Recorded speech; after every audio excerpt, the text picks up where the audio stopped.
കൈയും കാലും ചങ്ങലകൾ കൊണ്ട് ബന്ധിച്ച് റബ്ബർ മരത്തിൽ പൂട്ടിയ നിലയിൽ അംഗപരിമിതന്റെ മൃതദേഹം കണ്ടെത്തിയ സംഭവത്തിൽ ഇതുവരെയും ആളിനെ തിരിച്ചറിയാനായില്ല. രണ്ടുപേരുടെ പേരുകൾ അന്വേഷണ സംഘത്തിന് മുന്നിൽ വന്നിട്ടുണ്ടെങ്കിലും സ്ഥിരീകരണം ലഭിച്ചിട്ടില്ല. റൂറൽ സൈബർ സെല്ലും അന്വേഷണ രംഗത്തുണ്ട്. കേരളം, തമിഴ്നാട്, ആന്ധ്ര എന്നിവിടങ്ങളിലെ കാണാതായ കേസുകൾ കേന്ദ്രീകരിച്ചും അന്വേഷണം പുരോഗമിക്കുകയാണ്.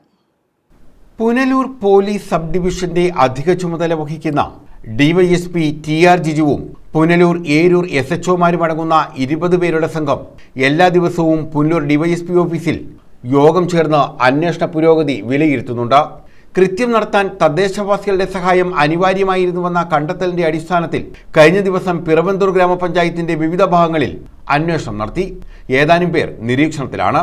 മുക്കടവിലെ കടയിലെ തമിഴ്നാട് സ്വദേശിയായ ജീവനക്കാരൻ കാന്താരി പറിക്കാൻ തോട്ടത്തിൽ പോയപ്പോഴാണ് തോട്ടത്തിൽ ചങ്ങലയിൽ കെട്ടിയിട്ടിരിക്കുന്ന നിലയിൽ മൃതദേഹം കണ്ടത്. മുക്കടവും തമിഴ്നാടുമായുള്ള ബന്ധവും കണക്കിലെടുത്ത് കഴിഞ്ഞ ദിവസവും അതിർത്തി ഭാഗങ്ങളിൽ അന്വേഷണം നടന്നു.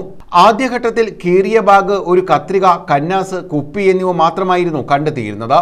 കൊല ചെയ്യപ്പെട്ടയാളിനെ തിരിച്ചറിയാതിരിക്കുന്നതിനും തെളിവുകൾ പൂർണ്ണമായി നശിപ്പിക്കുന്നതിനും മൃതദേഹം വിവസ്ത്രമാക്കി രാസലായിനിയോ ഇന്ധനമോ ഉപയോഗിച്ച് പൊള്ളലേൽപ്പിക്കുക കൂടി ചെയ്തതോടെ കൊലപാതകം വ്യക്തമായ ആസൂത്രണത്തോടെ ചെയ്തതാകാമെന്ന നിഗമനത്തിലാണ് അന്വേഷണ സംഘം. News bureau, Punalur.